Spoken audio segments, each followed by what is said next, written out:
So welcome everybody to another review as read. Today we'll be talking about Bloodstorm by Mike Lee from the Black Library.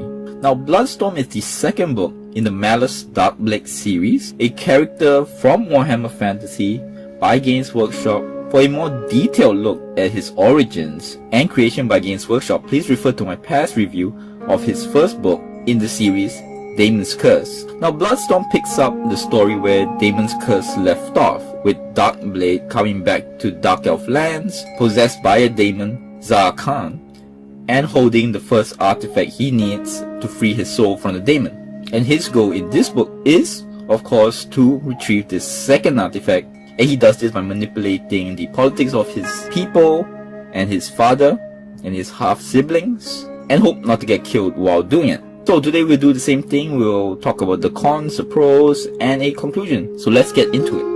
Now the first con of the book is the same problem as with Daemon's Curse, is that the fight scenes are somewhat repetitive and predictable.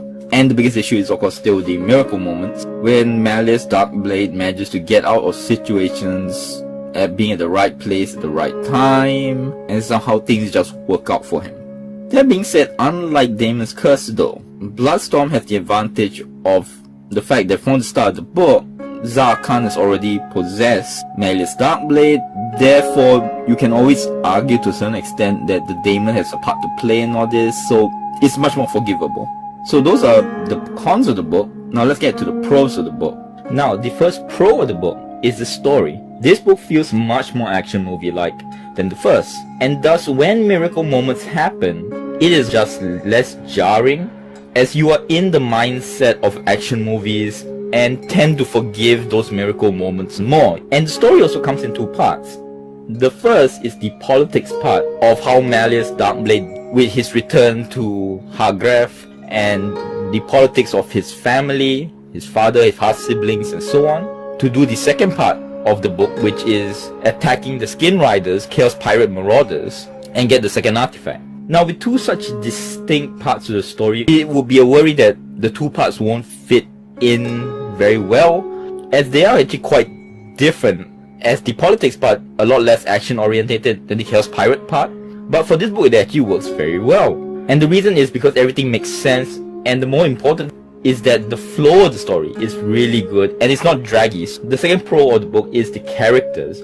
Even though there are more characters in this book than Daemon's Curse, each of the characters get a decent amount of showtime and you feel invested in them. Example, Uriel, who is the white-haired lame half-brother of Malus, who is part of the Temple of Cain, and the obsession he has for his sister, which in the end of the book you kind of understand why. And even the minor characters like the Chaos Skin Rider Chieftain is interesting in his difference in contrast to the Dark Elves. The third pro of the book, Bloodstorm also gives a even deeper look than the first book of the politics of the Dark Elf nobles, and it's really satisfying, as you are learning so much more about the history of the Warhammer universe, from the Dark Elf's perspective at least. Now, Malus Darkblade survives all this with the help of the possession of the daemon Khan, and he's also a pro of the book, for not only does he solve those Deus Ex Machina miracle moments, but it also allows him the daemon's powers, meaning that he becomes more of a superhero. He's faster, stronger and all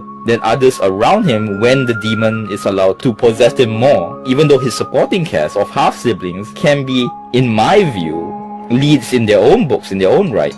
So, in conclusion, Bloodstorm is an entertaining book to read, and to me is an upgrade to Daemon's Curse in many ways. I definitely enjoyed reading it and highly recommend it as a fantasy action novel. So subscribe, comment, like, let me know what you think. Till next word.